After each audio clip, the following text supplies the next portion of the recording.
আপুনি আপোনাৰ খং কমাব বিচাৰে নেকি? যদিহে বিচাৰে তেতিয়াহ'লে এই ভিডিঅ'টো আপোনাৰ বাবে।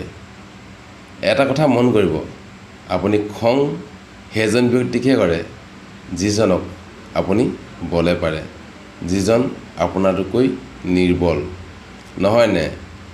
আৰু যিজন ব্যক্তিক আপুনি বলে নোৱাৰে সেইজন ব্যক্তিৰ ওপৰত খং উঠিলে মাত্ৰ কিন্তু আপুনি এটা কথা মন কৰিবচোন, আপুনি বলে নোৱাৰা ব্যক্তিজনৰ ওপৰত যেতিয়া নেকি আপোনাৰ খং উঠে আপুনি সেই খংটো মনতে দবাই ৰাখে, নহয়নে? গতিকে খং যে উঠে এই খংটো আমাৰ কিন্তু 1 নম্বৰ শত্ৰু, আৰু সেই শত্ৰু হৈছে আমাৰ কোন? আমি যাক বলে পাৰোঁ তেখেতলোকৰ ওপৰত আমি সম্পূৰ্ণ উজাৰি দিওঁ, নহয়নে? আপুনি এনেকৈ ভাবিছোঁচোন যে এই যিজনক বলে পাৰোঁ সেইজনকো মই বলে নোৱাৰোঁ বুলি ভাবিবচোন, আপোনাৰ খং অট'মেটিক কমি যাব। আৰু এটি মই নিজেই নিজৰ জীৱনত এপ্লাই কৰা টিপছ কৈছোঁ দেই।